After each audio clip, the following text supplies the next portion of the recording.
that the conversation last night was going to be the highlight of but no, this conversation is going to go even crazier. Please may I invite Trevor Ncube to come up and introduce us to his panelists as he leads the big debate, the conversation that is plaguing business all round and definitely is affecting not just business, but how we live our lives on a daily basis, all right? This is the conversation of de-dollarisation, a new era, or a dead end. Please welcome forward Mr. Trevor Ncube. Please give him a round of applause. Please give him a more enthusiastic round of applause. Thank you. Good morning, everybody. I'm very excited about this debate. The last time I was here for the big debate, Nigel Chanakira nearly went blows for blows with Chris Mtsonga. So I'm hoping that we're going to get something as close as that, because we've got my good brother, the governor is not here, but is being represented by the deputy governor. So please, deputy governor, if you could move up and take the third seat up there. And then my good brother, Ken Sharpe, the man who's shaking Zimbabwe's property development market. I'm absolutely proud of what you're doing, Ken. Not easy, heavy lifting. Sit next to the deputy governor when she goes up. Is Farai Mshoriwa here? Yeah, Farai Mshoriwa is here. Wonderful. Farai, come through. Mshoriwa Moyo corporate attorneys. And then Sekuru wangu Nigel Chanakira. With your $2 million US that Chris Mtsonga did not respect very much. And then Professor Gift Muganu, my dear brother Prof. Gift Muganu, if you could come through. Nigel sits to the left of the governor there. Gift, where are you? There you go. How are you doing? Wonderful. Have you recovered from being fired by some people?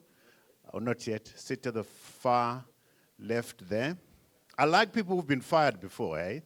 Because that's a testament of resilience. If you've not been fired before, you've been fired, eh? Yeah, absolutely. It's a good thing. It's a good thing. You're fired from being deputy prime minister to something else. Wonderful, wonderful. So the topic of our discussion is de-dollarisation, a new era or a dead end. And I think what we will do is give everybody 5 minutes to speak. But I've had an appeal from the Reserve Bank of Zimbabwe that they want 30 minutes. Shall we give them 30 minutes? No, isn't it? No. They must give in the same time as everybody. But Governor, Deputy Governor, I bow down to you. We'll give you 8 minutes rather, instead of 20 minutes, so that we give everybody else the time to share what they have, and then we engage, all right? So if you could press your mic there if you want to take the platform, you speak from there, okay? Right. So strictly 8 minutes, Governor, and we take it up from there. So over to you, Governor. Thank you, moderator. Good morning, ladies and gentlemen. I'm an African first. That's what I learned last night. Let me quickly move. We thought that when we were invited here, and we are very happy and honored to be talking to the CEOs of the country, because you are the ones who make monetary policy to succeed. I am sure I will be able to deliver that quickly. The topic before you, while the program says de-dollarisation, as soon as we got that program, we got in touch with the CEO Roundtable. We told them that we are going to present the roadmap to monocurrency rather than de-dollarisation. The term de-dollarisation is making us to look backwards, and we don't want to do that. We want to look at where we are going. It's two sides of the same coin. de-dollarisation, monocurrency. But at the central bank, we would rather talk of the roadmap to monocurrency. So that is what is before you, a future-ready Zimbabwe. And our few slides hopefully will deliver to you the way we are seeing things in the nation at the central bank in this roadmap to monocurrency with our ZIG. Let me quickly start by just reminding you of the core mandate of the Reserve Bank of Zimbabwe so that we debate within context. The core mandate of our central bank is to ensure a stable currency, in this case, the ZIG, the local currency, and a stable exchange rate, to maintain a low and stable inflation, to license and regulate financial institutions to ensure a stable financial system, and lastly, to ensure monetary policy overall credibility.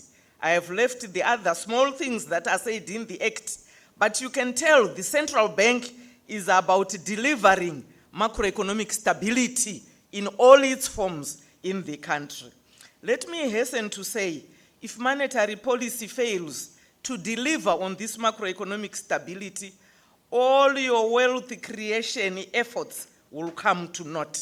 That's how important this debate is today. We have been there before, where hyperinflation destroyed everything in the country, and we don't want to go back there. Let me also quickly just say, monetary policy, however, controls inflation, for example, from the demand side. This is why we have a monetary policy committee which keeps on shifting the interest rate in the country and so on. But I want to quickly also highlight that you are key partners for us in delivering this macroeconomic stability. While at monetary policy level, we can control the interest rate. This is the demand side of inflation. For economists, they would know that. But there is a supply side to inflation, which is in your hands. And I hope, please, if you catch this, out of all the debate that we do, we will move forward with sense. What is the supply side saying? It is saying if we have monopolies in the country, they can drive inflation and the central bank can do nothing. And you are the CEOs of companies. If you are importing all your things and so on low production, we will have imported inflation. There's nothing the central bank can do about that. It's in your hands. If you speculate and you are greedy, you are just raising prices willy-nilly, there will be inflation in the country. It's supply-side inflation. If you are not producing to high levels, there will be shortages in the country and there will be inflation. And all that supply-side inflation is your side today to the equation. My side is the monetary policy side. What are we doing with the money? So with that, let's quickly move my slides. And can I ask the media to move away from my screen there? Sorry. Quickly, the presentation will cover why do we need a monocurrency system, conditions precedent for monocurrency system. That's a key highlight of my presentation. Then progress towards meeting those precedent conditions to monocurrency. Where are we as a country? Are we moving in that direction? What do we need to do to move in that direction? And a few takeaways. Move. On currency things that you probably know, a symbol of nationhood and sovereignty. Prof, I know you said sovereignty last night. Yes, we need sovereignty as Africa, but we are not yet united.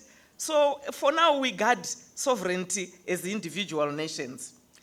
And from an economic point of view, a monocurrency enhances the country's growth potential. We heard a lot about potential throughout. So it allows us autonomous fiscal, monetary, exchange rate policies so that we are not being determined from other countries whose currencies we will be using. Also, to just note that strong currency like the US dollar, it erodes competitiveness of a country because you will be producing expensively and then we lose all the export markets. We want to move away from that. Let's move. we looked at other countries to just get lessons learned. We are not the first ones to be dollarized and try to de-dollarize or to move to a monocurrency, as we are saying. There are things that have to be met. For example, experiences of countries that have successfully transitioned to monocurrency have revealed the following precedents, because that's what we are going to measure ourselves with: durable macroeconomic stability, adequate foreign currency reserves, stable exchange rate dynamics, banking sector stability, efficient and secure national payment systems, fiscal sustainability, increased use of the local currency. So those are the things we want to check. Where are we as Zimbabwe? Next slide. Move, that one is almost repeating. Move to the next one. Okay. Right, okay, that one. So number one, conditions for precedence. I'm tracking them quickly. Optimal ZiG money supply management. This is on the side of the central bank. This variable is what we control from the central bank. And I'm giving you the graph there of month-on-month growth, and it's showing that we highlighted that monthly growth in the ZiG component of money supply has been stabilized. From peak levels of over 100% growth before the introduction of the ZiG to now an average of just 2.3 every month, giving us a total per year of probably just 32% annual growth in money. So these days, we are famous at the central bank, or infamous for a tight monetary policy. And we are sticking with it because it is delivering on the stability that we need. Let's move. The next interesting variable when we are moving to monocurrency is, do we have reserves in the country to cover the local currency to whose monocurrency we want to move? If you look at that graph, it is telling us, I have summarized a few highlights there. The green line is our foreign reserve cover that we now have at the central bank. And let's see how it's covering the components of ZiG. We said we have sustained the accumulation of foreign currency reserves since the introduction of the ZiG. And we moved from 276 million in April last year when we introduced the ZiG. Now we are, as at end September, 900 million. And we are actually targeting to hit 1 billion of reserves by the end of the year. And these reserves are 4 times cover to our ZiG reserve money, which is the blue bars there. They are covered, if you go up to the green line, 4 times. And the red lines, the higher lines in the graph, are telling us that we are able to cover, or we cover all the money which we are calling ZiG in the country. It is backed at the Reserve Bank with gold and foreign currencies, mainly US dollar. And overall, as of now, we have 1.2 months of import cover, up from 0.4 months last year when we introduced the ZiG. So as a way of moving to monocurrency, the current status is very encouraging. If we continue with it, we will get there. Let's quickly move. Low and stable inflation. The graphs are speaking for themselves. Month-on-month inflation of the ZiG averaging 0.5%. In some months, it's actually 0. And we are looking at the annual inflation, hoping that by the end of the year, we will be at double digit, around 20%. We enter 2026, we should be single digit. And the SADC annual inflation is 7% for macroeconomic convergence in the region. Let's move. The other variable I flagged for monocurrency context, stable exchange rate with declining parallel market premiums. And that's exactly what that graph is showing. Our ZiG exchange rate to the US dollar has been around 26.66, and you can see the stability. The parallel market also, which is really the totally free market, has been stabilized because of the stability in the country, and there are no more excessive speculation or premiums from the parallel market. So we are doing well. Let's move. Increase the foreign currency and efficient exchange markets. Foreign currency, yes, we are giving you the graph there, and it is showing us that we are already at 10.35 billion from the first 8 months of the year. It will be higher by the end of the year, way better than our performance last year. Exports, diaspora remittances, and all the variables we have given you are contributing. Let's move. Increase the use of the ZiG is another key variable for us to go to monocurrency. And where are the statistics now? Basically, what we are picking from the data that is at the central bank is that in our national payment system, when we are tracking, it is showing us that ZiG usage has increased from 26% in April 2024 to around 40% now. And when we look at total deposits in the banks, 46% of the total deposits in our banks are now ZiG. So we are moving upwards. We are encouraged. Let's move. Banking sector stability. With the quick variables we look at, financial sector stability is being assisted by the macroeconomic stability we are experiencing. Our assessment on all the variables in the banking sector are that the sector is safe, sound, and adequately capitalized. We have low levels of non-performing loans, which is good, 2.9% compared to the international benchmark of 5%. We have adequate liquidity levels at 57% compared to 30%. 72% of the loans are going to the productive sectors. And I want to say thank you to our bankers here, the CEOs of banks. You are moving money into the right direction. Let's keep it up. Increase the financial inclusion. We are not leaving anyone behind. Financial inclusion is now at 84%. And we introduced the collateral registry to allow marginalized groups and all economic agents to use movable collateral to secure loans in the financial institutions. My last slide, takeaways. What are we saying? The transition to a monocurrency, as far as we are at the central bank, will be gradual and market-led. We don't want a monocurrency regime which is legislated. We have been there before and it didn't work. So let's allow this gradual transition, and all the indicators seem to be moving in the right direction. I thank you. Wow, that was good. That was good. You did 13 minutes, Doctor. Not bad. You before I move to somebody else, you say foreign currency cover is 4 times ZiG. But my question is, how indicative and important is that statistic? Because my question is, should you not be measuring your foreign currency cover over the import demand? And my sense right now is that import demand is distorted. Does the Reserve Bank have the numbers, what could be the exact numbers of import demand? And if it does, what's your cover of the nation's import demand? Is that a question that you can handle right now, or you want to reflect on it? Okay, please handle it, Doctor. Thank you. So the point is, 4 months cover of what ZiG is, but that's an environment that's an environment that you are managing. What about cover over monthly import demands? Okay. Over to you. Okay.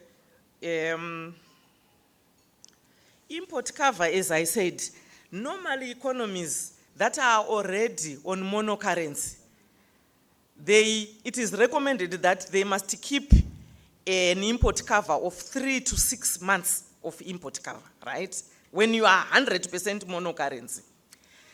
In Zimbabwe, let's take into account, I think what confuses most people is that, yes, we are saying we have significant foreign currency, covering 1.2 months of import cover. We want to go to 6 months or 3 to 6 months by 2030, if we are at monocurrency by then. But now, we are still saying we are doing well. Why? Because we are in a multi-currency regime. The statistics are showing us that the imports of the country, 95% of them are coming from the foreign currency, which is in the companies, because of the use of both the dollar and the local currency. Okay. So the ZIG is just catering for now for just 5%, and we have enough foreign currency to cover that ZIG. That's what we are saying. Okay. Thank you. The last question before I move on. Nigel, you're going to be the next one, and then Ken Sharpe. The last question, looking at, I don't know any country that has been able to de-dollarize. Israel is usually the example that is given, but it doesn't fit into where we are as a nation. One thing that you don't highlight there is the confidence factor, the confidence deficit, the trust that sits with the public when they look at what you're doing. Remember, when you were talking this morning, we're listening to you, and we are measuring you, each one of us, and saying, can we trust this doctor in terms of what she's saying? Does it reflect what I'm experiencing on a day-to-day basis? What's your own personal 360-degree assessment of how we rank you as far as confidence is concerned? Do you get a sense we trust you? Please trust me. But anyway, you are very right, MC. The confidence factor, but Please call me Trevor. Call me Trevor. Trevor, That's okay. my name, yeah? The confidence factor, remember, it's a legacy issue. And we are aware that we have to clean those legacy issues. But confidence in a central bank or in the monetary system, it's end. It's not legislated. Right. So we have to journey. That's why we are saying it's a journey. Right. We have to journey to earn the confidence of the nation. And how do we journey? How do you judge us?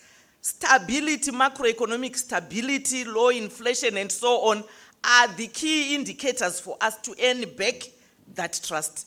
And I think we are on the road to that. Thank you. Wonderful. Thank you. Nigel Sekuru, do you trust Dr. Chipika? Trevor, I'm forced to, because she was my lecturer for econometrics, which is quite a subject. Right. So let's get into the issue, Nigel. We've got, she's mapped a way towards a monocurrency. But the debate that we have, de-dollarization or not to de-dollarize, where do you sit and what are the key factors that you look at supporting sustainable monocurrency path? Thank you, Trevor. I think I listened very carefully, and she pointed out what I counted to be eight, objectives that the central bank is chasing. But because of the history, I just want to go back and perhaps trace this and where the discomfort arises. And I think we've got to juxtapose her proposals within that context. In my opinion, Zim's fiscal and monetary policy always dances led by the politics. And so if it's not one, it's the other. That is our overall challenge in Zim. So whenever we've had, like now, a commendable, this is probably one of the most stable periods that we've experienced, where for about a year, the 31% surge in gold output, the firmer platinum prices, the record tobacco crop, and all the tight monetary policy has given us this new era of stability. But in a context of what? 45 years where you have pockets of excellence, if I can give commendations to them. A year's excellence, I'm sure my former lecturer would concur, it's still statistically insignificant to actually persuade us fully that we've crossed the barrier. Now, what's happening on the other side? So, well done, kudos. And remember, this era began with a bit of a false start for ZIG. Okay? So let's assume between April and October, when we had that collapse in the ZIG, the new governor, let's assume he was cleaning shop. So he's cleaned up shop and it's worked for a year.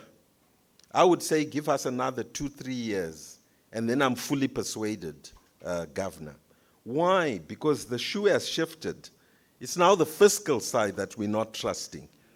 And to be fair and just, there's no Ministry of Finance official here. I would have loved to hear, but what I'm seeing is no quasi-fiscal activity taking place at the Reserve Bank, but we hear stories of government contractors not being paid. We hear stories, and the CEOs are here. That's the good thing. So it's not like I'm pontificating. TBs not being honored in terms of maturities. TBs being issued and not being measured as being accurate. When you get the IMF coming through and pointing out that the stock of debt seems inaccurate, there is a variance between what the minister or the government officials are saying and then what the records are actually saying, then you've got a problem. And then I would say, if you want market confidence, Trevor, the markets are always your signal. Are you trading this paper? So government issues paper to fund its activities because it's blocked quasi-fiscal activities from the Reserve Bank. But now, what is the ministry itself doing with that paper? Does the market have sufficient confidence to buy the paper, and at what discounts? Now, if we have an opaque market as we have, we don't quite know what's happening with the quantities, we don't quite know what's happening with the yields, we don't have issuance, and that's your standard, indicator. When your central bank, on behalf of Treasury, can now go into the market and issue a Treasury bill, issue a short-term government stock, a medium government stock, a long-term government stock for its funding, then we've got the stability. So those are the... Yes, in addition, because you still want your water infrastructure, you still want your sewer system and all that. So as we speak, for me, in addition to the 8 odd indicators that she's given me, I want to go across to the other side. Because, it's like musical chairs between these three. The politics or governance, the fiscal side, and the monetary side. There's always a naughty child between the three. So if this one is behaving, we say kudos, but what's happening to the other one?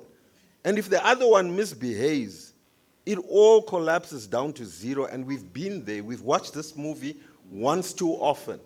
And so we're saying the other one, I don't know how he's behaving, but I have suspicions that there is misbehavior. And why? If you are not misbehaving, Trevor. I'll give you 1 more minute. If you are not misbehaving, you go ahead and you issue Treasury bills, the market will absorb them. The pension funds will buy them. If you are behaving very well, you go and issue a bond in London. Guess what? If the Zambians are doing that, and they can issue a bond and it can be subscribed for, then you are behaving. That's what actually brings confidence in a fiscal and monetary and governance system that stabilizes financial markets and allows us as the private sector to be able to raise money anywhere. After all, we're one of the few countries that uses the US dollar, an internationally acceptable currency. Right now, our Victoria Falls Stock Exchange should be pumping. Why? Because there's no currency risk. When we ask ourselves why we're not raising equity, why we're not raising debt, when we need infrastructure expenditure to the order of $40 billion, we have questions. And it is because... Your currency, Nigel, is backed by gold, and gold price has just gone up. What a privilege. I mean, we should be shining. Right now, the focus, in closing, the focus should be to decouple us from sanctions. allow us to have a free play for our financial capital markets. I thank you. To summarize you, and this is my reading and you can't deny it, you've just said it's the politics stupid. We will leave it there. I was more diplomatic than that, Trevor. Thank you. Ken, I know your passion for the property market. You sent stuff to me for bed night reading last time. I really loved it. And I think if a lot of people have access to that, if you could share, that would be fantastic. I want you to be really razor focused on what a currency, a stable currency, monocurrency, US dollar currency would do to the property market, to rebuilding the mortgage sector, as it were. Some of us bought, I bought my first property using a mortgage facility. I bought my second property by a mortgage facility. A lot of young people here don't know what a mortgage facility looks like, which is sad. But I love the argument that you are propositioning to building a mortgage, the mortgage economy back, which would be huge in terms of job creation and economic activity. Please be laser focused. I'm going to time you 5 minutes on that, please. I will time myself, Trevor, and stick to the 5 minutes. Let me just start by saying, in my opening remarks, the word that we have to deal with in this room today, which for me is the elephant in the room, is the word mono. You see, the problem with mono, like a monopoly, it gives someone all the say and no one else. So I don't like monopolies. I like free trade. I like competition. In fact, in our sector, I encourage competition. I love it that although we're leading the way, there are now dozens of other companies replicating what we started a decade ago. Because to build a country cannot be done by one man or by one company. The second word that I don't like is this monologue.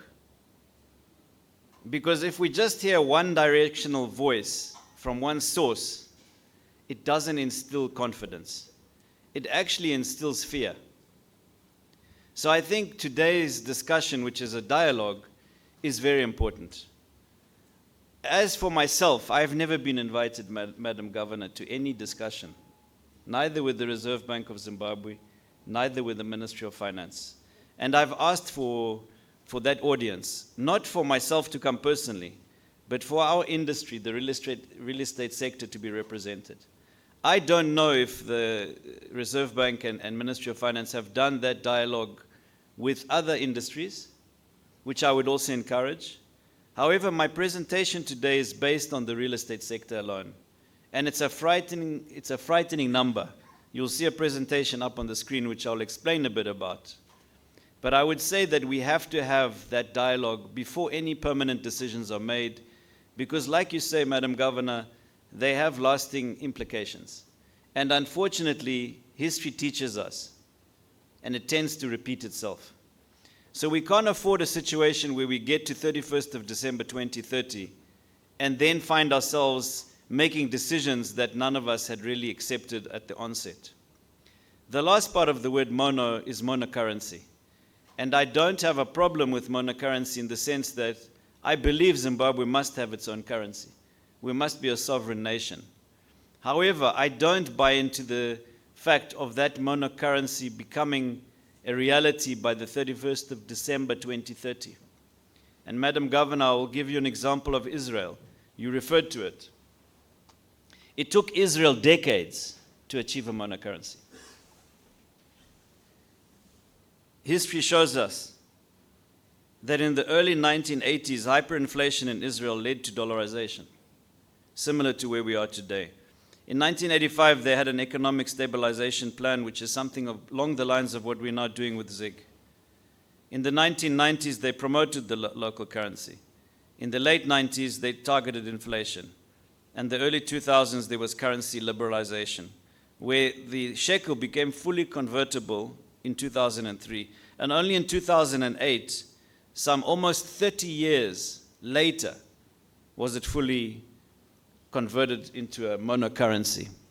And if we look at Israel's wealth, the Jews around the world, I'm sure none of us will disagree that their resources are far more reaching and they have far deeper pockets than us Zimbabweans, with friends all over the world to support them.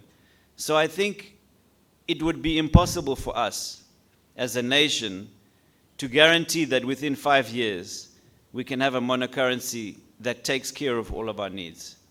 And I'm encouraged by the words, Madam Governor, that you said this morning, that we can trust you, because I would like to give you the trust and benefit of the doubt. But I would also like to see your words put into action, because you've said this is going to be a market-led decision. Up to now, it has not been a market-led decision. My brother Nigel just confirmed there's more than $1 billion of paper outstanding by government. How is it going to meet that obligation to pay that $1 billion if it is not to print the ZiG? Where are the US dollars going to come to pay it?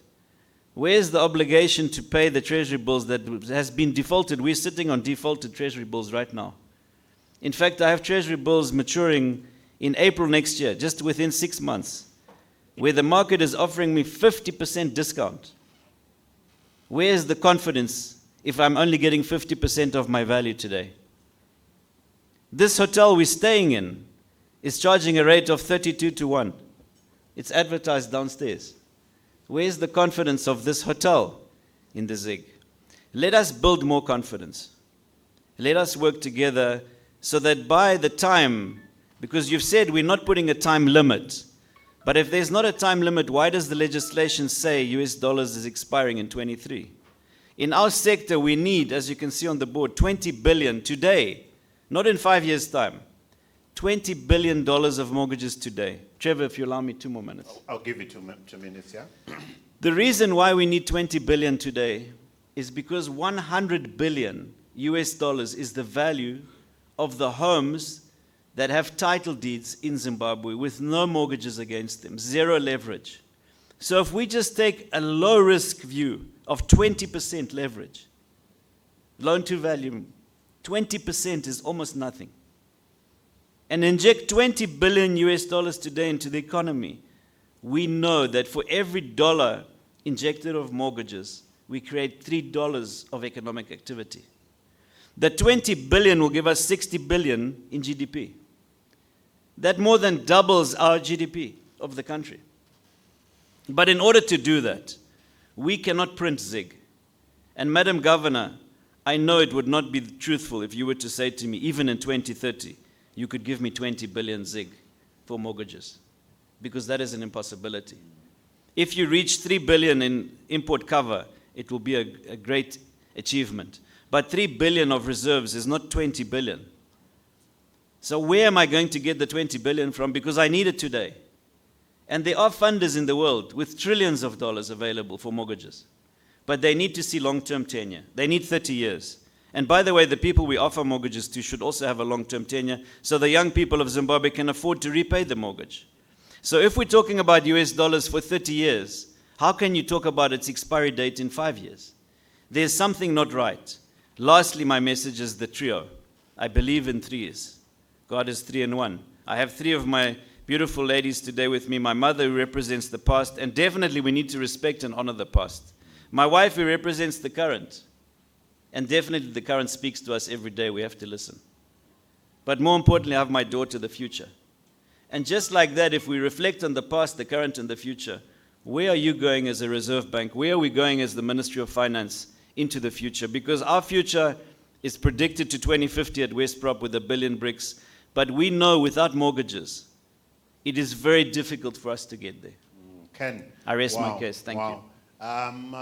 Doctor, if that didn't touch your heart as a mother, and then as a governor of the Reserve Bank, then something is wrong.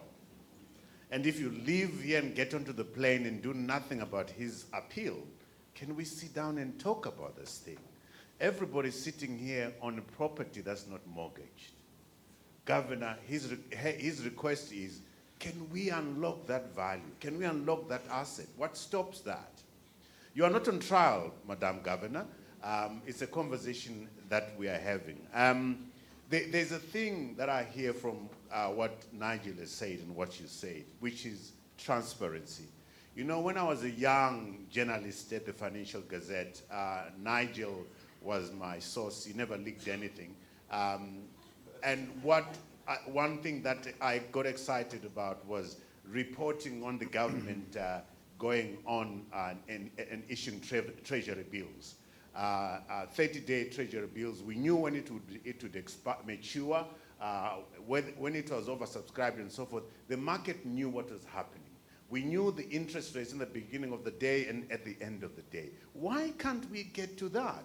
Because it's a vital ingredient of building trust. The more information you communicate and is credible, and it can be checked on what you said yesterday and what's happened today, the more these people are going to trust you. The more they're going to remove those US dollars under their beds, in the gardens, dug somewhere else, and put them in the market. But for me, that was a very impassioned human connection that came through there. And guess what? We're building this nation so that that humanity of us flourishes as much as possible. Sorry, I can talk the whole day. Did that make sense to you? Did it appeal to you? Wonderful. Do you want to respond to anything that is said, Doctor? Not now. Okay. My good doctor friend who's been fired before, before you give us your 5 minutes, just reflections on what the governor has just said here, and then you can fire on your 5 minutes. I hold you honest with the time, eh? Thank you very much, Comrade Trevor. Let me appreciate you all for coming here. I don't take it lightly. So it's an honor to be here. I had a meeting with the governor, Central Bank, and his team, and I made it very clear that I was impressed with the work they are doing, and indeed I'm still impressed with the work which you are doing. I'm difficult to please Madam Governor, because we are academics, and our job is to break down the pieces into various pieces, and once we say we are happy, you would have done your work. I think for me, the major issue I want to highlight from the start is that as much as I'm impressed with what Central Bank is doing based on the metrics, for example, hitting $900 million in terms of reserves is a milestone. And we cannot play to the gallery and say it's nothing. It is not nothing, it's massive. Managing money supply, the way you are managing it, the cover for the ZIG covered by the US dollars, it's a good thing. There is an issue which, of course, I want to pose, which you might need to respond to, the 30% retention and how it is being paid. Because whenever I talk about what I'm happy with, I'm asked this question to say, but they are taking 30% of exporters. So I think that, Madam Governor, we need clarification to say, are you paying 30% from the exporters? I'm aware that the Minister of Finance has got a portion in that, of blame in that area. Now, coming back to my submission, colleagues, what must be very clear is that Central Bank alone cannot take us to monocurrency. And the unfortunate thing is that in this country, we are hearing more of Central Bank and Minister of Finance as key policy actors who should take us to monocurrency.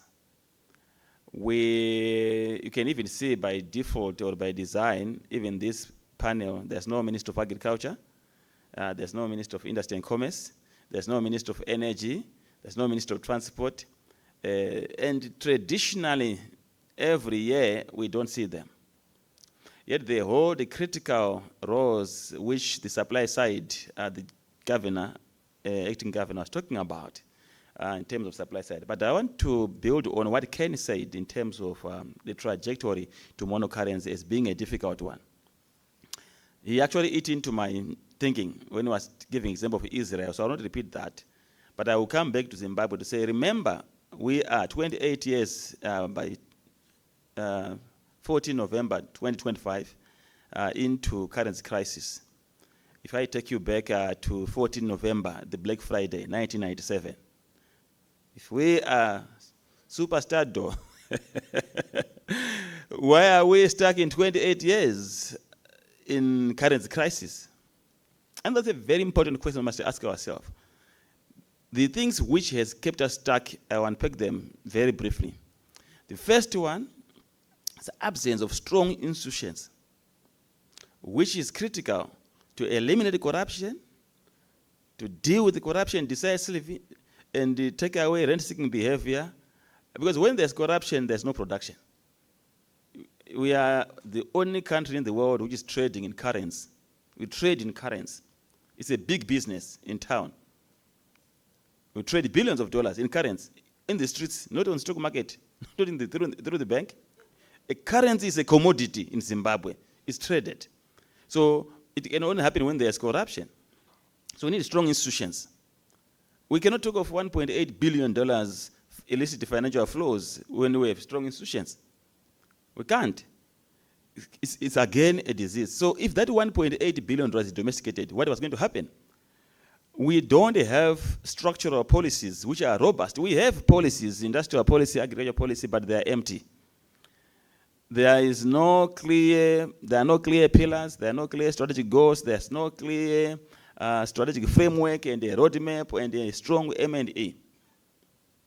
Let me just give you a simple example. We are all here. We know the NDS 1. Where are we? It's finished, it's ending now. Was there a meeting of CEOs where it was reviewed to see what we've achieved on an annual basis? It's ending. I go to companies in their strategy sessions. I look at, I participate in the strategy, giving the economic outlook. One thing which I've learned from companies in their strategies, before they look at the new strategy, they review, they present the previous strategy, how it is performed, and they learn from it. But in Zimbabwe, we don't do that. So that's our area where we are failing. Structural policies, we don't have them. Structural policies which drives production. Structural policies which drives production. Structural policies which create jobs. Structural policies which kills the informal sector. The informal sector is 80% and above. How are you going to have a monocurrency when you have two economies? Doc, you are talking about ZiG in circulation, 40% now, in the banking sector. But we have two banks now. We have the informal mattress bank, right? And you have the formal sector. Yours is thin, it's 20%, it's 40%. So we now use weights and say, what is your ZiG component in the economy? 40% is not true. 40% is in the formal sector, which is 20%. So it cannot then dilute in the informal, there's nothing called ZiG. It's zero. So that matrix which you're presenting there is not gonna give us assurance to say we are making progress, because you are talking about a formal economy which is very small. So we need to kill the informal sector by creating jobs. Now I want to talk about, within a minute, quickly, the exchange rate mechanism which you are using, the willing buyer, willing seller, is being incapacitated by two things. Structural rigidities, few banks controlling foreign currency, right? So there's no free market. Now, that one we can say is a structural issue. But the second one is the policy failure, policy mistake, where you say you can't pay electricity in ZiG, you pay in foreign currency because you're an exporter. You can't pay tax in ZiG, you have to pay using a currency of trade. That's not the Reserve Bank, but that's Ministry of Finance, right? That policy is a policy mistake. So why is an exporter going to liquidate ZiG US dollars after 30% is not paid from the export detention for whatever reason? Then, secondly, if I liquidate my 70% remaining, I can't pay tax with that money. I can't pay electricity with that money. So why should I liquidate it? So already you are killing the willing buyer, willing seller. The last one, in 10 seconds, Treasury is the biggest threat to monocurrency. It has $8.9 billion of domestic debt it has created in recent years. In over and above that, there is a looming $2.2 billion of non-payments. That is $1.2 billion from service providers. Out of $1.2 billion, is $300 million for input services suppliers, right? Then there's also $800 million of treasury bills which are maturing and $175 million which was not paid last time. So we are talking about $11.2 billion, which is killing the economy. The command agriculture, the command economy is a mess. We have a raw development 8.0, which means 8 areas of interventions. So how are you going to have production when you have 8 areas with the presidential prefix? How is the private sector going to come in? So in short, 2030, we will not have a monocurrency in as much as we want, and we must not be angry about it. If you tell me gift, you can't have $1 million next year with the trend you are going. Your roadmap, sorry, in 10 seconds, your roadmap is Reserve Bank roadmap. It's not a national roadmap. Yeah. So who is in that roadmap? Because all these things I'm talking about should be in that roadmap. So that we have working groups which are focusing on specific thematic areas. So central bank has done their own part. But make it a national roadmap. You can share it because you are looking at monetary affairs, but we need a national roadmap. And all of us become part of it.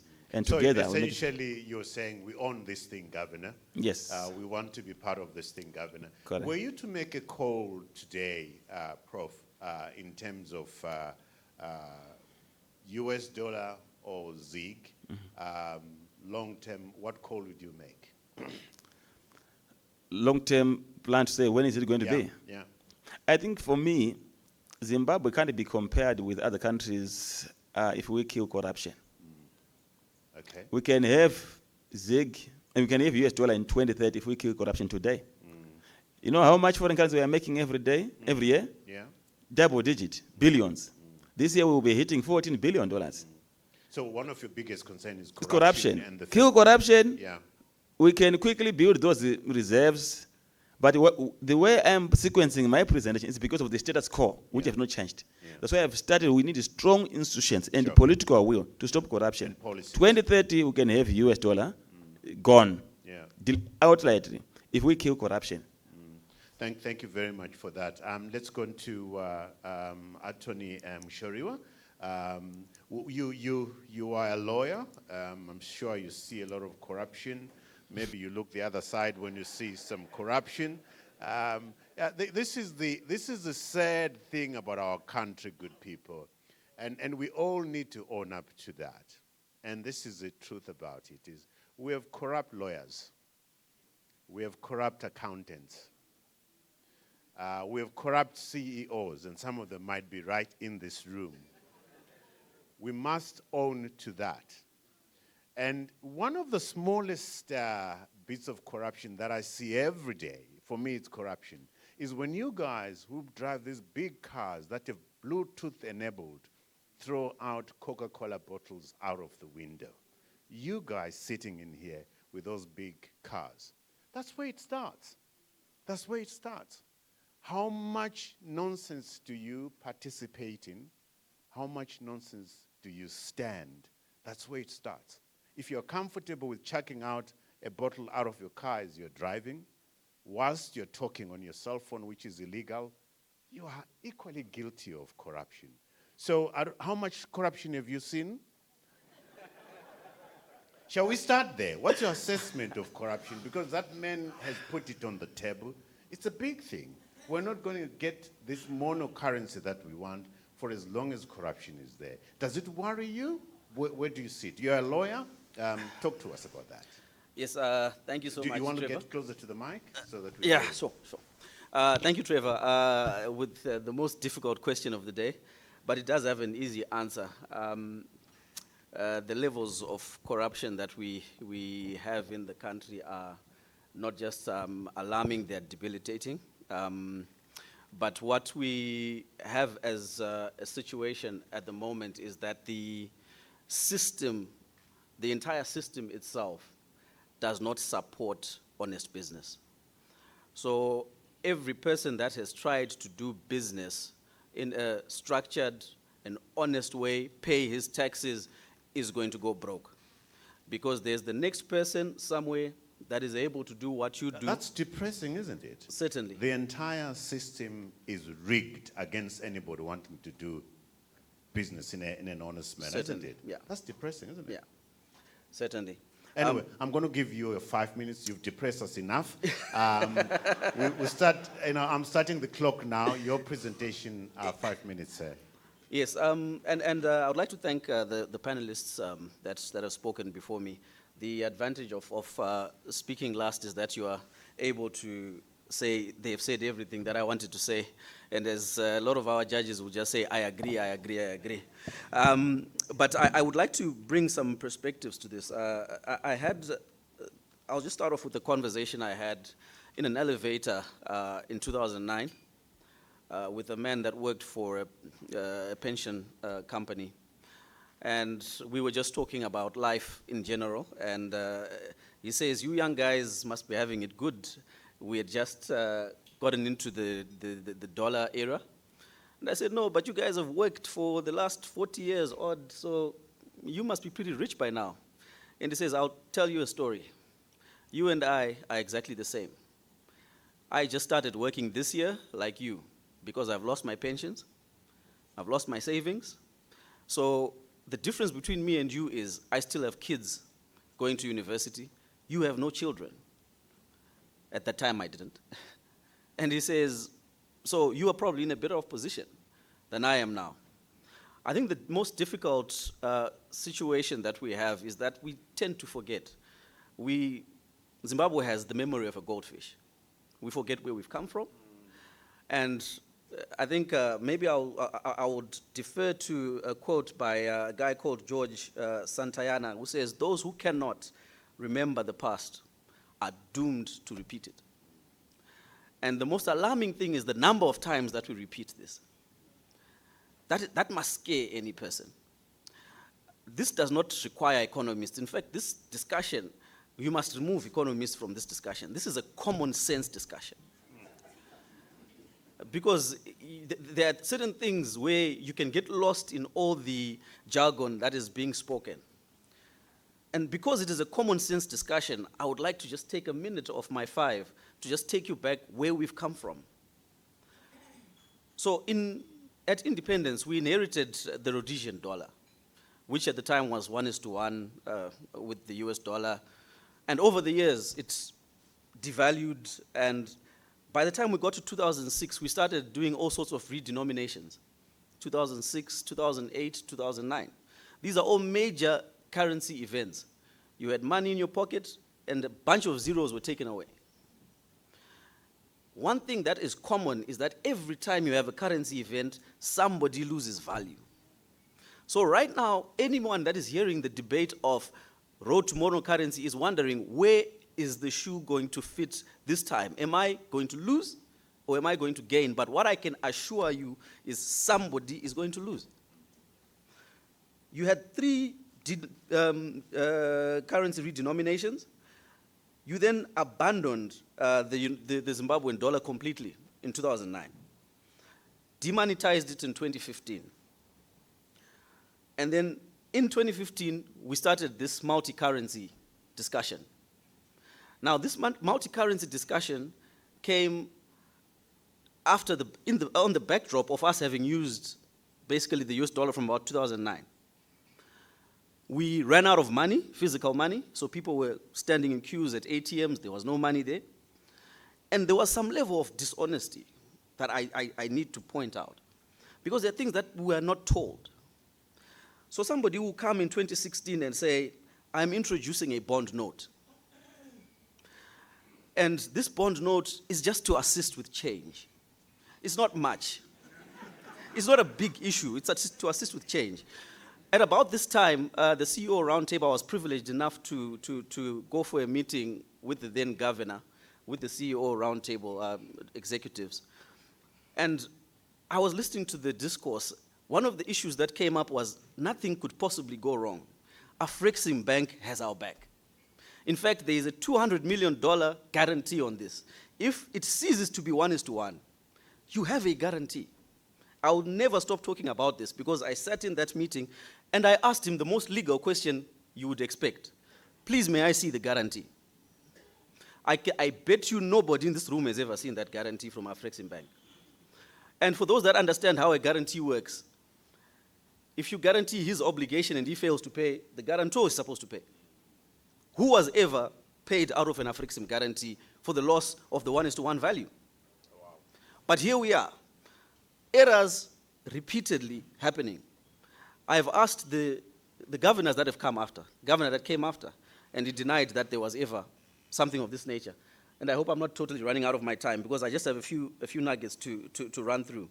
After 2016, RTGS currency was then introduced. Yes, RTGS currency comes, whatever that's supposed to mean, RTGS became a currency. But we then went mono currency, and that lasted 9 months. 9 months, Zimbabwean dollar, mono currency, collapsed. Why are we doing this again? And I'm going to just give you the reason why we are getting to where we are. Speaks to what the good doctor has already said. Weak institutions. The solution in Zimbabwe, which nobody wants to talk about, is that the Reserve Bank must be reformed. It must become an independent institution. Because you've got an election coming in 2028. We know what happens with funding around elections. And we know that there are going to be problems with our currencies. Why do we keep subjecting the Reserve Bank to the control of politicians? And don't get me started on Parliament, who should be giving the oversight, because they don't. So instead of having politicians providing the oversight function to ensure that the Reserve Bank is being true to its mandate, why don't we just totally get it out of the realm of the politicians and have a more independent central bank, so that the good deputy governor can sleep well at night knowing that there is no phone call that can come and say, we know what the policy is, but we need money now.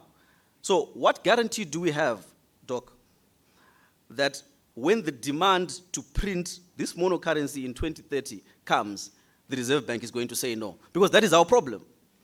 We are going to print the hell out of it, and we're going right back to where we've come from. And I really don't want to go through another currency event. I don't know if you do. Oh, Thank wow. you, Trevor. That breaks my heart right there. That breaks my heart right there. But I was going to ask you a question. Why do you put up with all this nonsense? Don't answer. You don't answer. That is a dangerous question, Trevor. You don't want to know the answer. Yeah, and that question is directed to everybody else. Yeah. Why do we put up with this nonsense? Yeah. Okay? Because that's what it comes down to. But you make a very powerful point, which unfortunately the Deputy Governor cannot respond to. The importance of an independent, autonomous Reserve Bank, central bank. And we've got examples of that all over the world. And you raise the red flag, which is very worrying. 2028 to 2030, the good policies that the Deputy Governor is talking about right now will be totally out of her control. What does that mean for our savings, for the mortgages that we're talking about? I mean, this conversation can be very depressing. I'm going to take, I want, as I go to the audience, to the floor, if you could reflect on issues that you disagree with each other. I don't want us to come here to agree with each other and so forth. If you could reflect on one or two things that you want to engage any members of the panel before, after we've engaged, given an opportunity to people listening to us right now. Are there people with pointed questions? If you could show by raising hand. There is the president with a capital P sitting right here. Shall we give him the mic? Oh, you've got your own mic, yes, please. And please, to the point, not statements. You are not on the panel. Before the President's question, if we can just, I would like to ask the Governor a question relating to the last trio that I mentioned, the future. So if you were to project to 2030, let's imagine for a moment, Governor, we're now sitting on the 31st of December, 2030. Hopefully we'll be celebrating New Year's, but most of us will be fearful of the next day. Because are we saying the ZiG is replacing all other currencies on the 1st of January 2026? And if it is, why? Please reflect on that, Governor. I will overrule him because I'm the boss here. Just click your thing there. President with the capital P, please a pointed question, please. Thanks. Trevor, the pointed question without a preamble will not make sense. First, let me thank Dr. Speaker, for the courage, because most ministers don't want to come and face us, particularly as we call it a big debate. We respect you, and certainly we thank you. However, your question, trust me, I don't. And I will not.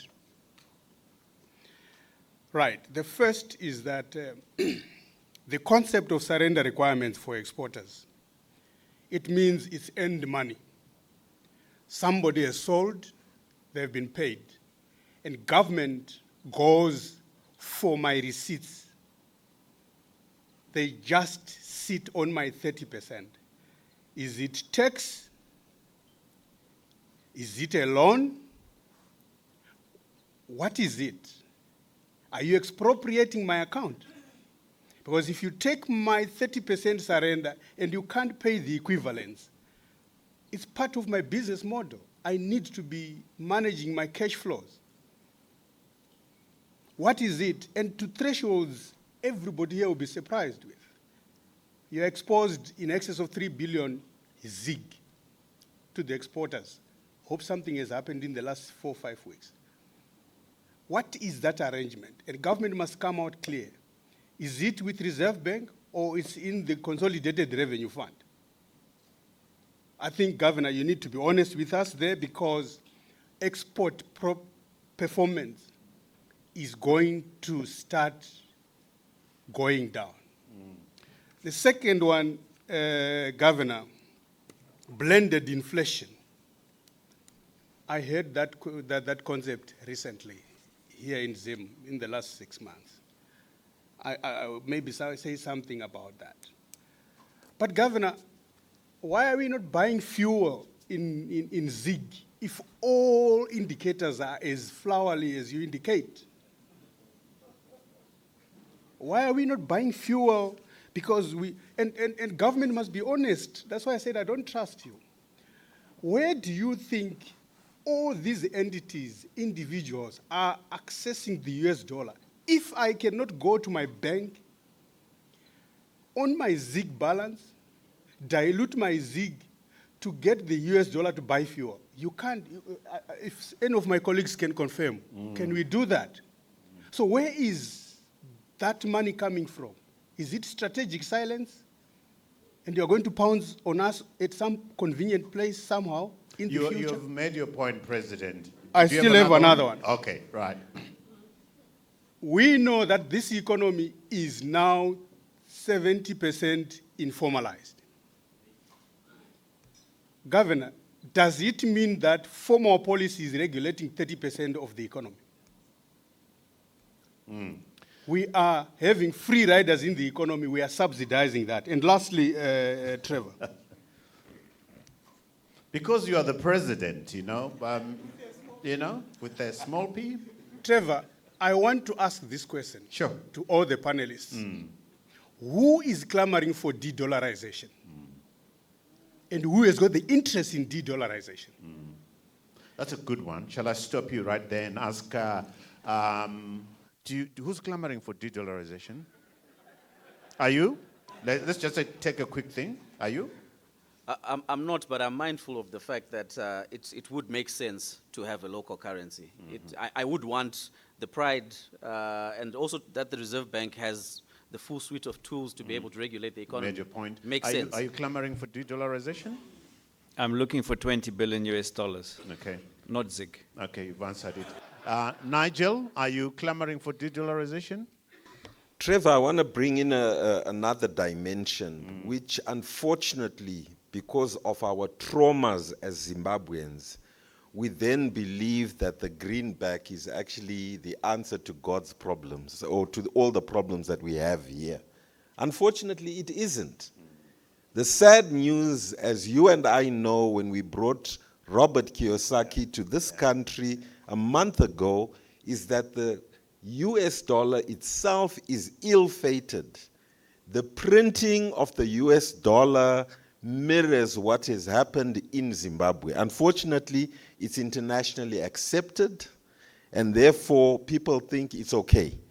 But people must give attention to what's happening with the central banks and the Eastern economies and the European economies before all reserves were actually held in US dollars. Wow, that's a Now, powerful point, Nigel. so now, they are moving away. They're going into gold, they're going into rare minerals, they're going into other things. Bitcoin.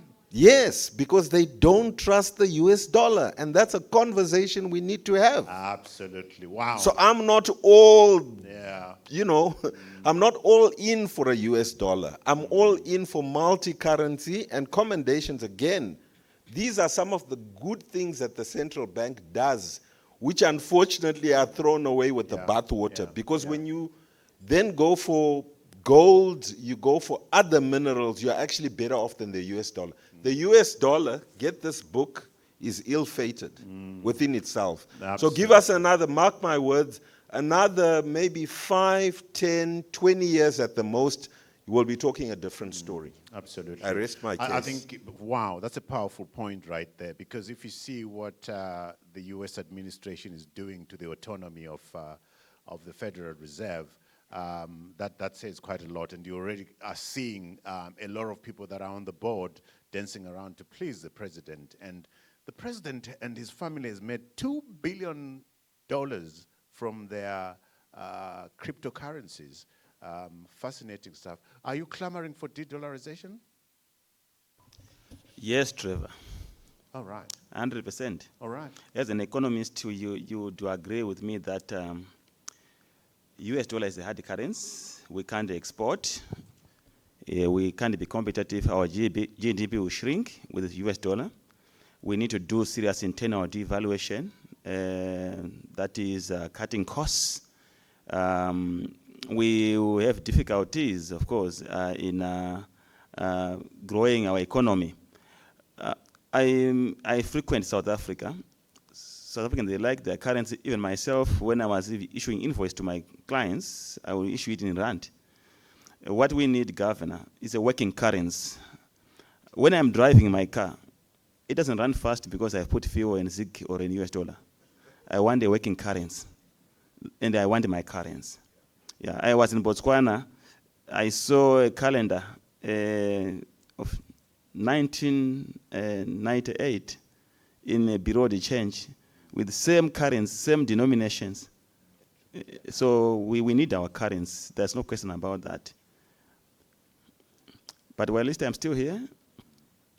Yeah. Yeah. So sometimes we are misquoted as economists to say, we say it's not going to work as if we don't like it. We want our currency. This issue the president was raising about the export retention is a non-issue in a working economy in the region, for example, in South Africa, in Botswana. When the money comes through as foreign currency, it's changed into rand. No one complains because there's a single exchange rate. And when they want their foreign currency, they get it. Actually, the Reserve Bank calls you and says, you've got money coming into your account, at 30,000 US dollars, where is it coming from? You tell them, Quichi, it's in your account. Exactly. And you don't, so you don't debate. It's neither here nor there. Yeah. It's a pricing issue. It's So the president, sorry to durable cut you, stability. Doctor. So the president has asked Governor 3 questions. The 30% retention, that's my money. You're taking it. Are you borrowing it? What's happening? What's happening? You know, it comes back to the issue of property rights. It's my money. You can't just take it and suddenly give me terms on what should happen to my money. What's your response to that question? Thank you, Trevor. I'm going to protect you as much as possible because you're not on trial here. Okay, I'm just answering that one for now. Yeah. Okay, the 30% surrender, maybe the easiest way of answering it is to say what Professor Mgano said. In a normal economy where there is already functioning monocurrency, what do exporters do? They are exporting things from our ground or what they have manufactured or whatever. When the money comes back, you gave the South Africa example, it doesn't go into as foreign currency to stay with the exporter. It is actually changed into rands or whatever the local currency of that country. But it is because if the markets are working there, this exporter has got that comfort, because when they then need to import something in their business, they know they can just take the rands, go and get the US dollar from the bank and change to US dollar in the bank and do their imports. And what I'm saying is, we are not yet there. That's the ideal way we want to go to. So in the meantime, Zimbabwe, where are we? We are not in that ideal. We are in a multi-currency regime. So we are saying there are other players in the economy who are not exporters, but who need foreign currency also. They are not the generators. I can give you the example of a company like Econet. I'm sure they don't mind. Everybody knows Econet doesn't generate foreign currency. But it's a heavy consumer of foreign currency in the country, and we need them. Their systems are running the whole economy. So where do we get the foreign currency? To reallocate to important economic players who don't generate it. So we do the little bit. Instead of taking 100% like in South Africa, we just take 30% to allow us to reallocate. Where does it go, Chairman?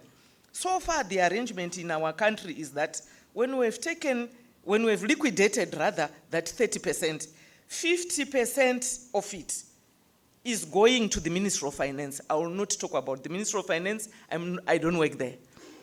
The other half, which comes to the Reserve Bank, we pay for it. We don't owe anyone against it, because we need that money. It's part of that foreign currency, which we are using to build the reserves that are defending the currency. So I know a lot of issues have been raised on the fiscal side. I will put them aside for now and concentrate on what we are in control of as your central bank. Thank you. The president, raises another issue. Why are we not? Firstly, I mean, he was very polite to you. We are so grateful, actually, that you are here to be taking all this pressure from us. You really could have said you don't want to come, but you are here, and we're very grateful. Shall we give a round of applause? And I think that comes from the pedigree that you are, former academic, so you can stand any pressure. But after giving you all that recognition, he says, I don't trust you. That must hurt. And why are you not allowing us to buy fuel in Zig? Is that a question that you can answer and be sure you have your job on Monday?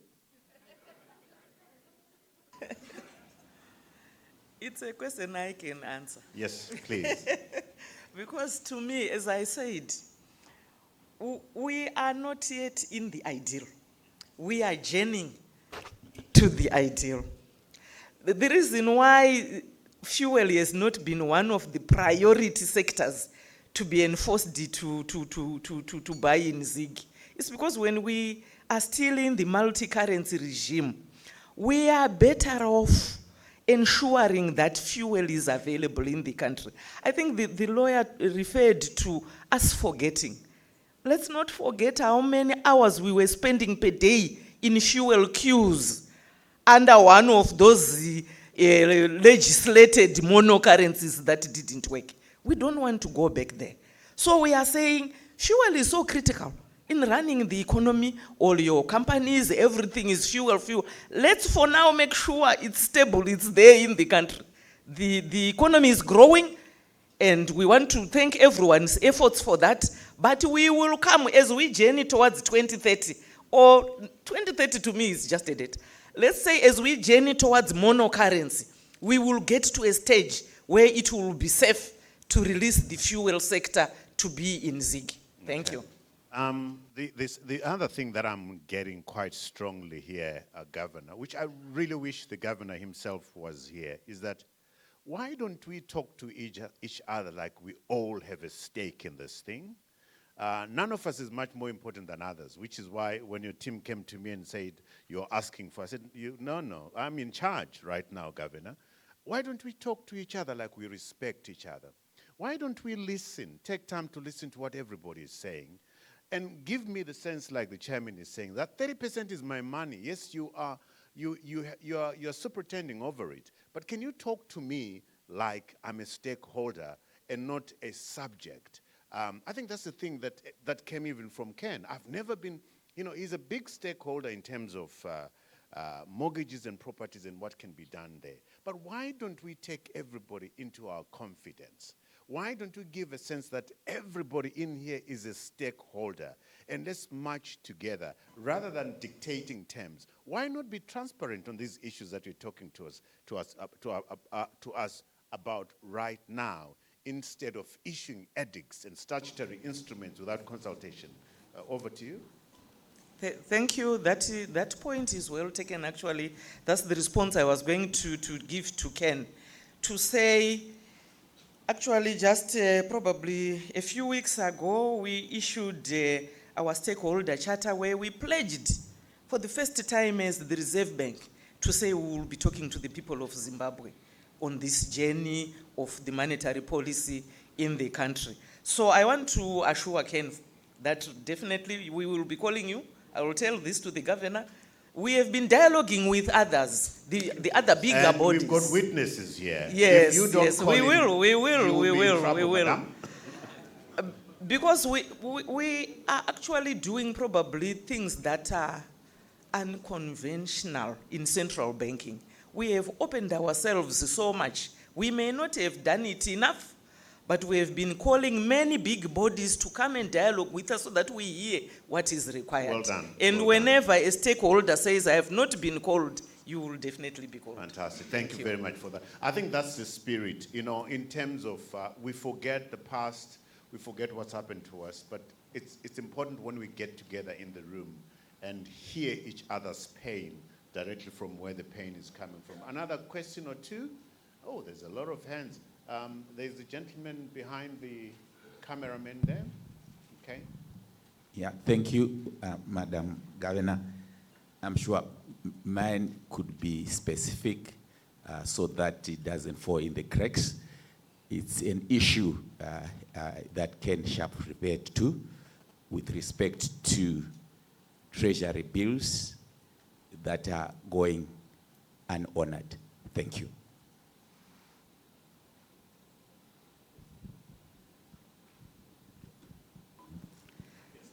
That one is very easy for me. The only thing I can do is to alert Minister of Finance that there were all these complaints around them. But as a central banker, we are not the ones who issue the T-bills. We are banker to government. So Minister of Finance says, we want to raise money, our banker, we are doing this in the market. We cannot say no. As for the honoring, it is not in the central bank, it is actually in the Ministry of Finance. So we'll alert them. I think what fairness, the CEOs are saying. Yeah. Yes. Okay. Thank you very much. Let me get back to the panel list now. As you sit here, I'll start with you, Mshoriwa. As you sit here, listening to what the governor is saying and what's coming from everybody else, where's your headspace? I think the conclusion that I've already come to has not changed. Without adequate reforms, we are just dancing the same tune.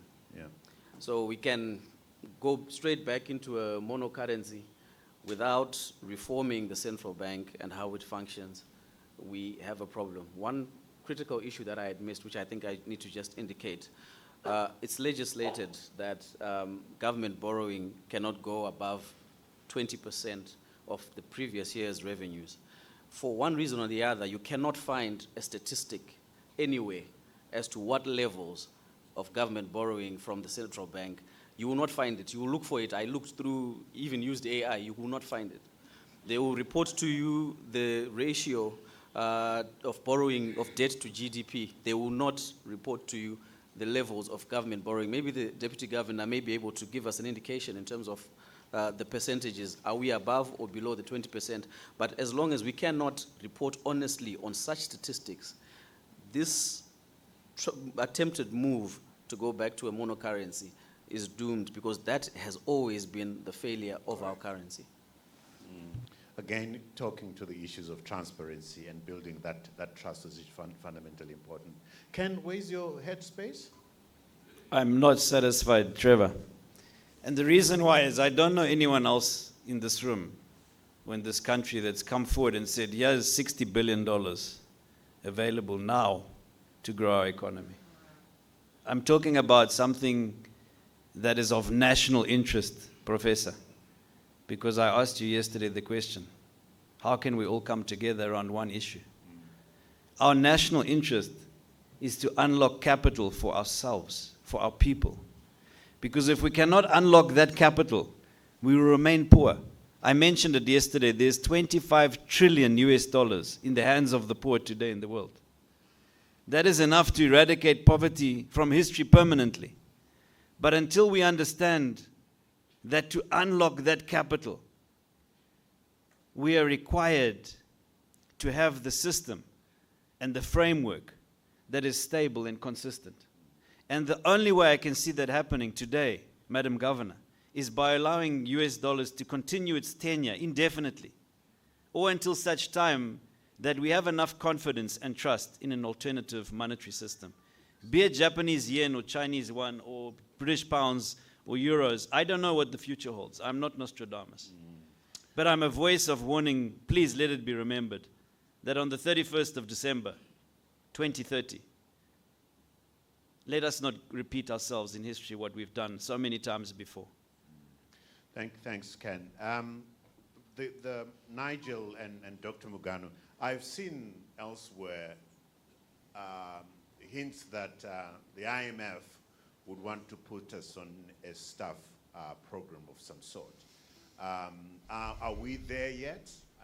And would that be a good thing if you've picked up this intelligence or this information? Nigel, do you want to respond to that? Yeah, I think clearly being on a staff monitored program does assist. It allows us to be moving towards access to the international capital markets so that we can complement what we don't have, essentially, which is medium to long-term savings. They don't exist. We need those not only for Ken's mortgage market, but we need it for infrastructure finance.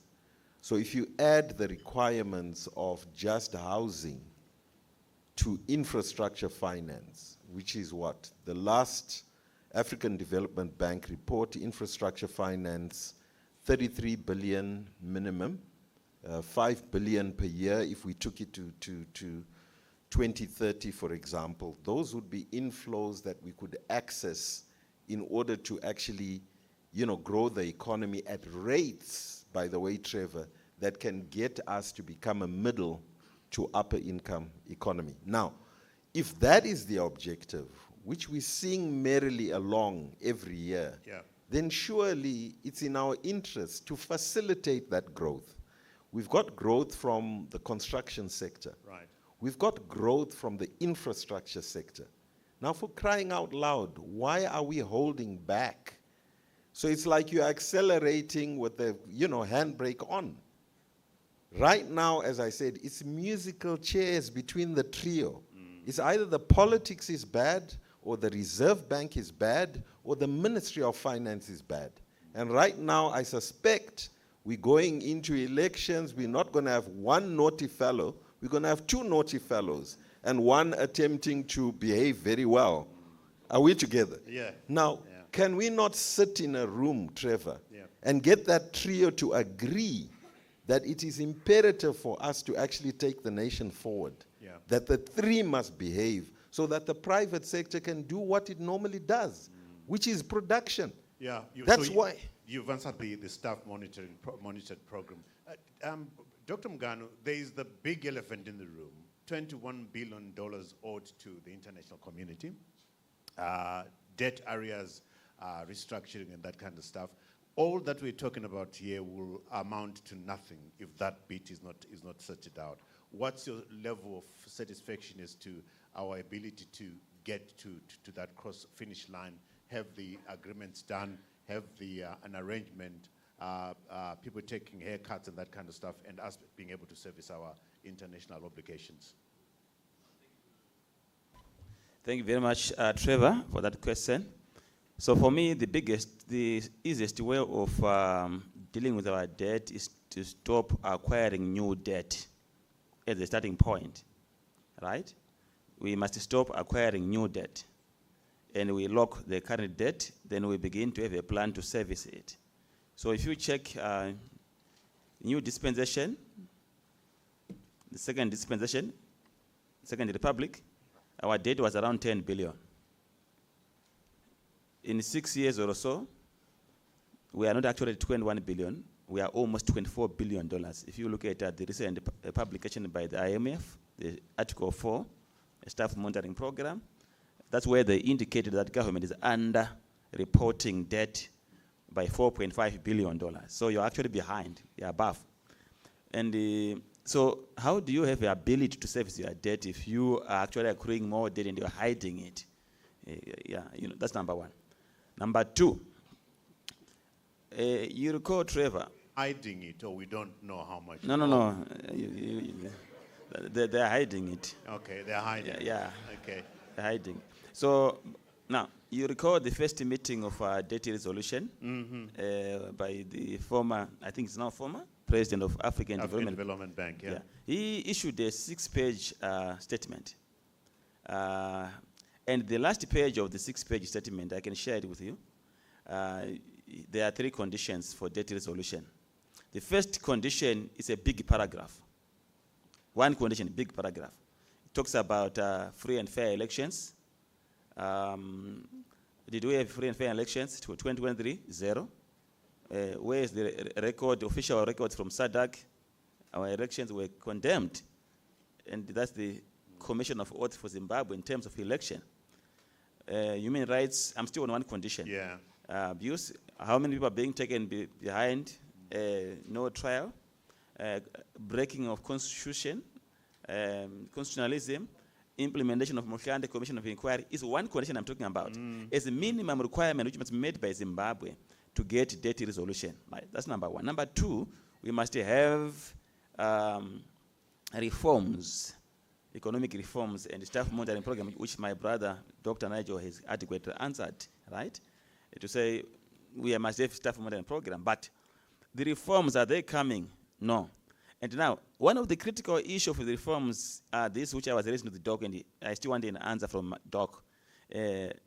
Liberalized exchange rate and functioning exchange rates. And I talked about 2 instruments which are impeding that free market.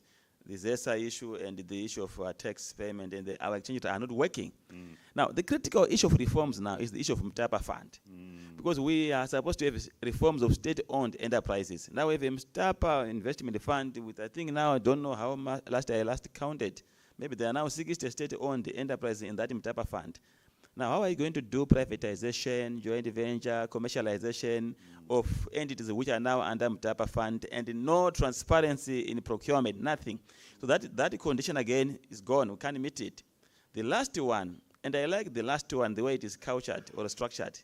It says, and most critically, comma, hallelujah. Which means that's the most critical one. We must pay the $3.5 billion white farmer compensation deed. So those were the minimum conditions, which were re-emphasized in Samuel Sheikh, if I'm not mistaken, in Egypt by the Americans. So the data is going, but those conditions are there. So as far as I'm concerned, we're not going to have debt resolution up to 2030. And it's an issue which will hit the currents which I was talking about. But Trevor, maybe I can ask the governor one question if you allow me. I will not allow you. Okay. Let's not abuse the governor. We will find time. But I must come to you as the clever man in the government of national unity. You have to own up to. Does anybody care that we owe $24 billion? Does anybody care? Should anybody care in government that we owe $24 billion? And that $24 billion stands in the way of all us enjoying a better life, investment, and so forth. From your experience as a clever man in between those two guys, does anybody care? I think there's a problem. There's no national interest in these guys running this country. There's no national pride. There's no self-respect. Let's go to the old leader, for example. Robert Mugabe was very close to Lee Kuan Yew, very close to Mahathir, very close to those the Chinese leaders who are doing wonders in their own countries. I would suppose that if I was Robert Mugabe or Mnangagwa, I would want to learn from my friends in Singapore, my friends in China, my friends from Malaysia. But we are driven by self-interest, we're driven by power retention. We are not driven by the national interest. We have no self-respect. That's your answer. That's why they're in Mutari and not here.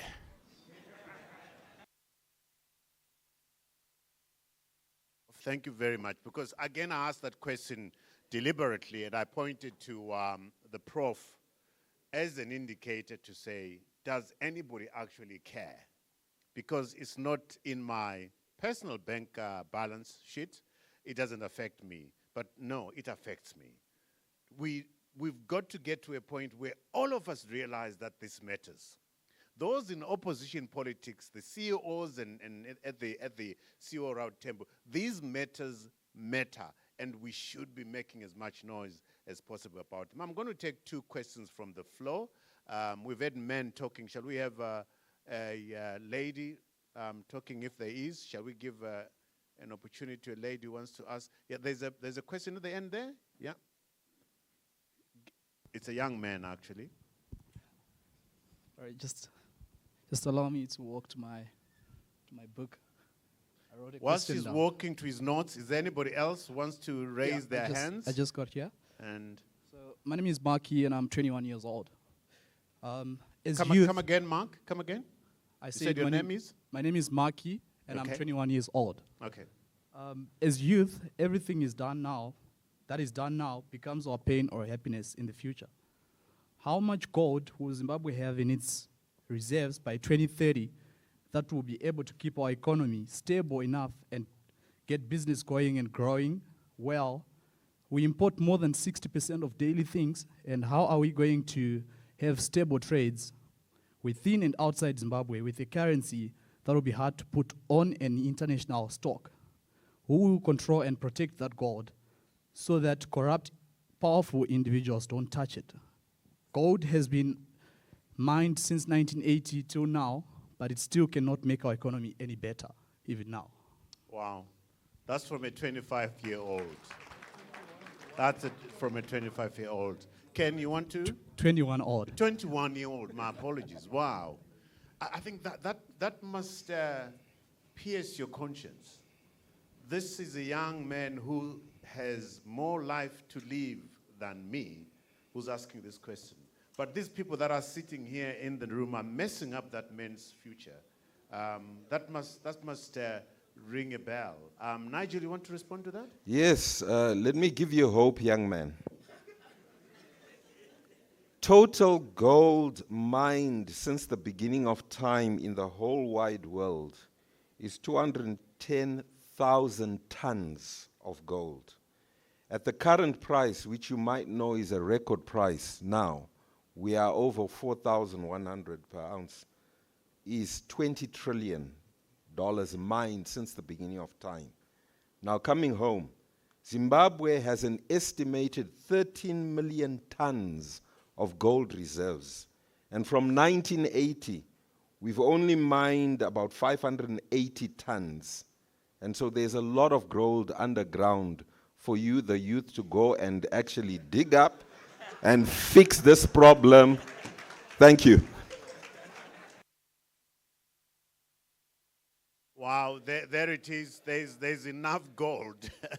There's enough gold, but there's other things that come into it, isn't it?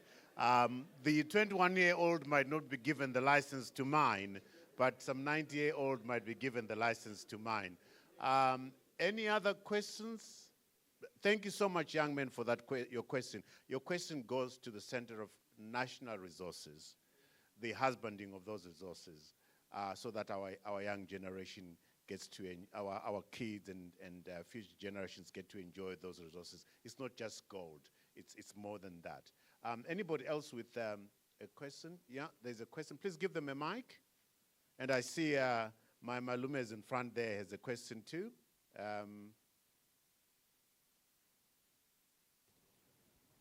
Help him switch on the mic, and I think we've got about 10 minutes to go now. So I think my question is on the national debt. I think it has been ongoing for a long time. Is there a record of what the money was used for? Because I think there's a talk of we owe 25 billion, 20 billion, but is there a record of what the money was used? Because I think the numbers are so big compared to our GDP. Thank you. I nearly said I suspect Professor Mtamba used some of it, but I'll let him go on that one. Anybody on the front who wants to because I think that's a fundamental question. Where was this money deployed, by who, for what? And I think it also speaks to the issue of accountability. The issue of accountability. Somebody did talk about, a lot of the Afrexim Bank that you spoke about. I mean, that's an indictment there. But we've not held anybody responsible for this mess, which is why they continue messing up.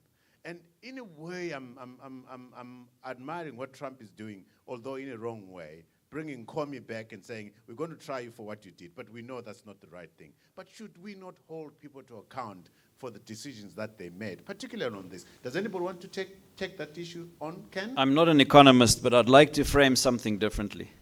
The 25 billion that we've borrowed up to date, how much of that money has benefited the people is the question I would like to be answered. Versus if we were to borrow 20 billion of mortgages today, every dollar that we borrow will benefit directly the people. Because a person owning a home in Kuwadzana that's worth 40,000, who borrows 20,000 against that home and puts that money into working capital for his business, he is in control of that money. He is accountable for that money. And there's no ways that he's going to allow himself to not make a profit because he'll lose his house. Do you want to respond to that question? Do we know where this money went to? Can we account for it, each cent? Do you want to venture a response? I cannot give a response to the 20 billion. Yeah. But probably what I can talk to the loans that were taken when I was now at the Reserve Bank. Uh-huh. The Afrexim Bank facilities, for example. People have misunderstood those facilities, but those facilities were actually given to yourselves, private companies. Remember, the economy was in negative growth during that period. And we had to concentrate on supplying foreign currency to critical companies to resuscitate the economy. Otherwise, where would we be? We had gone as low as minus 14% GDP growth. So I know the Afrexim Bank facilities, they were not used for Reserve Bank salaries or government salaries. They went back to the private companies of the country, to industry, to resuscitate the economy. The other billions, probably others can account for that. All right. Nigel, quickly, if you may. Okay, I'm sitting, if I didn't respond to that question, Trevor, Yeah. I would be guilty. Sure. Because on my right hand is my econometrics lecturer. I did my master's on Zimbabwe's domestic debt. And then on my left is my PhD supervisor, professor. So if I don't answer that question, we inherited, I think it's estimated probably 600 to 1.2 billion from the Rhodesia era, where they built infrastructure for roads, etc. So that amount, people will actually say, Fanka Vanone, the activists, go and get that debt written off, because part of it was also used for the white members of the population. Is that and 600 also, million? Yeah, US dollars. 600 million US, okay. Yeah. Okay. Thereafter, we then go into the Mugabe era, which is what, 37 years? And you remember we ran deficits, budget deficits, twin digit. So some of it infrastructure, schools, hospitals, which were built, and we know that. But then some of it simple expenditure for your teachers, your civil service, etc. That era was not an era of a lot of infrastructure spending. It was spent on what we call recurrent expenditure. Right. And so we don't have a good record of borrowing money for infrastructure, which in the medium to long term should yield you. Now let's go on to the exciting bit. The Second Republic, 14 billion. that's where we start having command agriculture.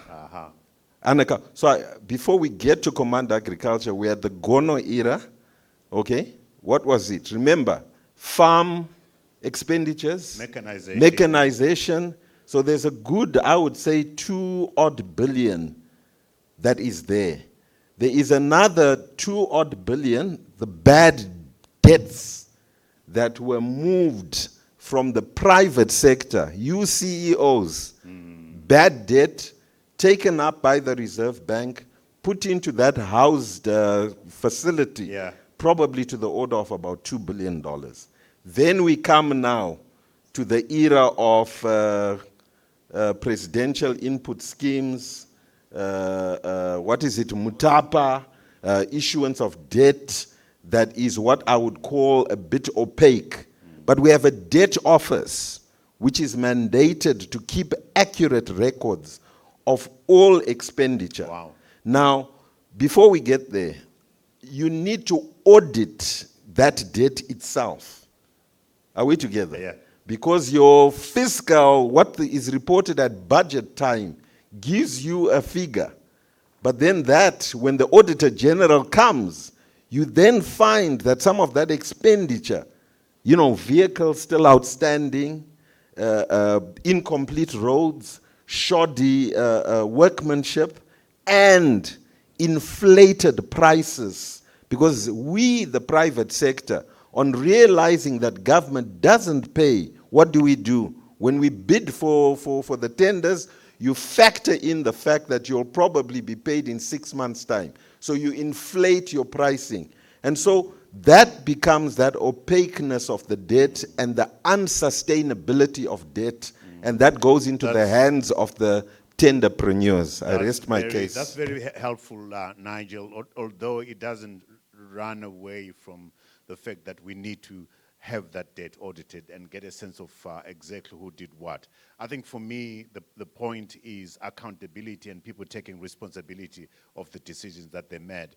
I need to take one question from my Lumi, otherwise I'm going to be in trouble with my mother. Yeah, over to you. Thank you very much, and thank you very much to the panel as well. Just for Gavin, a short question for me. You indicated that the roadmap to 2030 monocurrency will be market-led rather than legislated. Does then that mean that the 2030 is not cast in stone and will evolve as the market conditions are met or not met? Thank you very much for that direct question. You're going to put yourself into trouble here. 2030, is it market-led? Is it a fixed timeline? Where are we with that? You want to take the First Amendment? You're allowed. Yeah, if I answer as a technocrat, I would say that's our preference, to have it be gradual and market-led. And we will see by the time we are close to 2030, are we really ready for the monocurrency? If not, as Ken said, nobody forces us to. Yeah, so that's our technical preference, but I'm not a politician.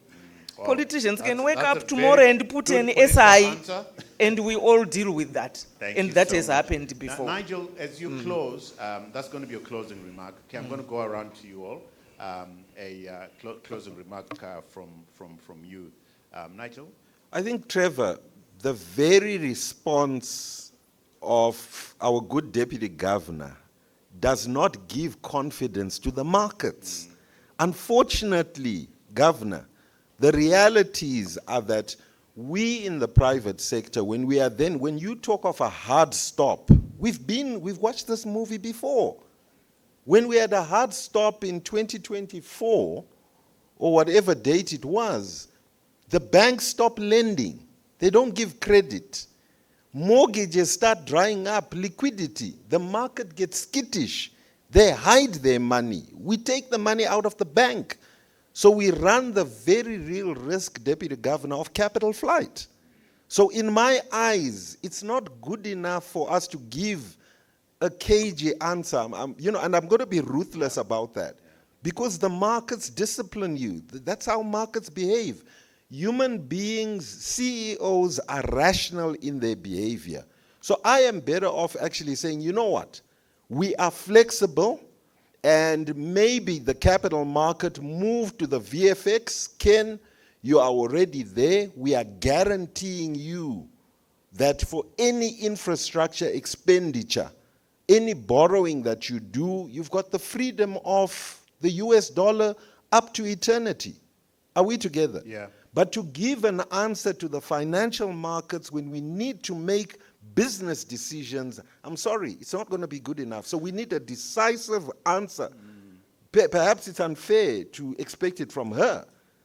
But what we had, and this is where I have a lot of respect for this organization, Mnangagwa needs to be here, President Mnangagwa needs to be here, Anonzani, John needs to be here, and needs to hear that. Yeah. That at the end of the day, we make decisions on policies that they make. So a hard stop is going to just leave us skittish, and we run the real risk of capital flight. Thank you. Wonderful. I know that this big debate is going to be on our platform. It's been on our YouTube platform, the last big debate, with over 300,000 views. And there's a lot of interest in that. So that's what we're going to do. It's about accountability. And your response to the governor's response is going to be everybody's response. We have learned from the past, can we be reasonable? We cannot afford another hard set, as it were. Doctor, as you close, your very short remarks. Thank you very much, Trevor, and thank you, colleagues, for the interesting discussions. I would want to part by saying that our road in the current crisis for the last 28 years, from 14 November 1987, has taught us one thing, that to get our currency back is not a walk in the park.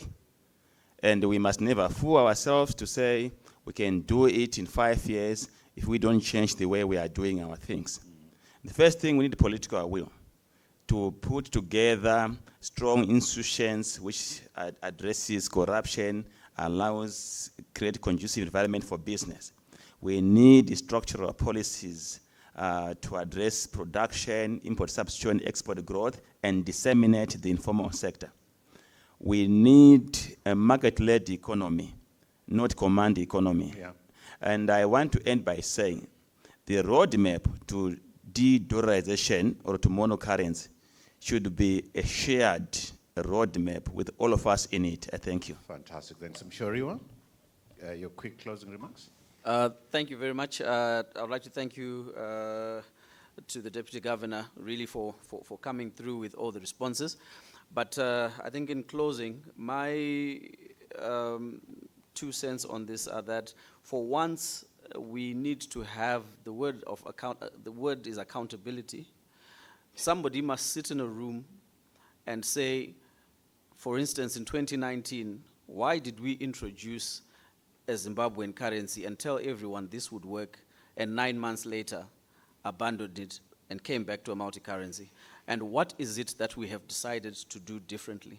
We want to be able to sit down and mark ourselves and say, because this doesn't work, we are not going to repeat it. But it sounds, every bit of this sounds like a movie we have all watched before. And the hard stops do not give us much comfort. I represent banks, and the lending is now quite hectic. How do you give someone $1 million in debt on a 4-year horizon? Yeah. How much does he repay in a month, every month to be able? So you're going to stifle growth. Investors are going to get jittery, like everyone is saying. So in parting, I think if we are accountable to the past, if we look at why we got to where we are, there are decisions that I'm certain we are not going to make again. Fantastic. And this may be one of them. Thank you so much. That's powerful. Ken, a sharp closing remark there, Ken? Sure. I would like to start with the monster. And my brother Nigel talked about it, capital flight. I've explained that we have $100 billion today in properties that are fully paid up with title deeds. Government is creating another 3 million pipeline of properties that could take it to $400 billion. All of those properties today, when they are sold, the money is received in Zimbabwe for them. I want to remind everyone, prior to dollarization of 2009, all properties were sold in US dollars, but the money was not paid in Zimbabwe for those properties.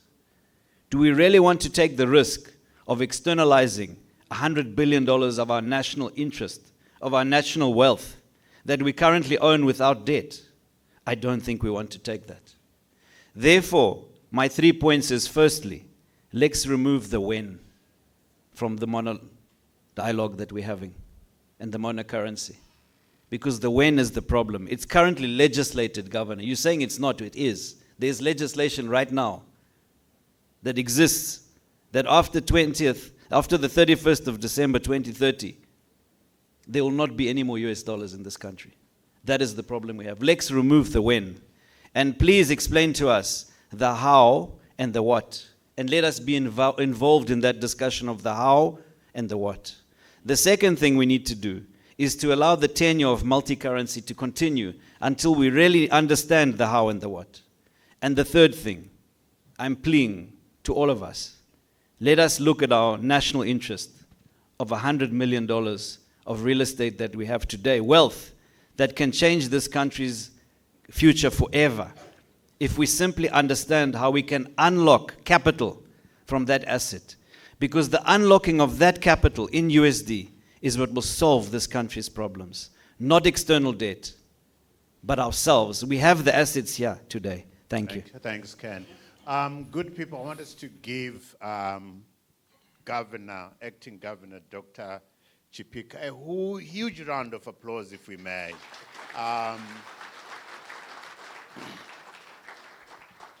It's not easy being you right now, but thank you so much for taking the time, the courage, and responding to the questions that have been answered, that has been asked rather. Much appreciated. So thank you so much for taking it all. There's certain questions you shouldn't have answered, but you did, and we pray that you have your job on Monday.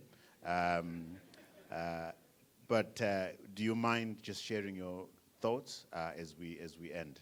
Thank you so much. What would be your concluding remarks? No, I just have one statement in conclusion. Sure. What I'm hearing in all this detailed discussion is that the roadmap to monocurrency should be made a national agenda. We should talk to the people. Yes, That's what I kept on yes. hearing. Yeah. Again, allow me as we close. Thank you so much, Dr. Muganu. Thank you so much for your contributions. I think for me, the essence of this platform and the conversations that we've had, the doctor with the capital P is gone, but you're doing a wonderful thing. Thank you so much for the CEO Roundtable staff who are here. This is the nation talking to itself. This is a section of the nation talking to itself. It's important that we talk to each other, to ourselves, and we hear ourselves. So thank you so much. Sekulu Nigel, you sometimes try to be a diplomat, but your passion comes through. So thank you for allowing that passion to come through and disrespecting your econometrics lecturer. Thank you very much for that. Mishoriwa, you look young to me, and you look like you've a long runway ahead of you. But I think the sense I'm getting is that you are what we need. That corruption that you've been looking aside, let's focus on that one. But thank you so much. Ken, your heart is in the right place. Mortgages, some of us would not have a bit of land anywhere if it wasn't for the mortgage, the first mortgage that I got from Beverly Building Society. Does somebody still remember that institution? Yeah, I got a loan from there, a mortgage loan which I paid off before even 25 years. Took another one to buy another house and that kind of stuff. It's how somebody's money oils the wheels of the economy, using other people's money to get rich and paying back that money. That's what we need, and that's what you're trying to do. And I think everybody in here has given of their own in terms of the ideas of how we get forward. So thank you so much, and thank you for allowing me to abuse you, former Prime Minister. Thank you to all for listening to us. Thank you so much. Thank you. Thank you so much.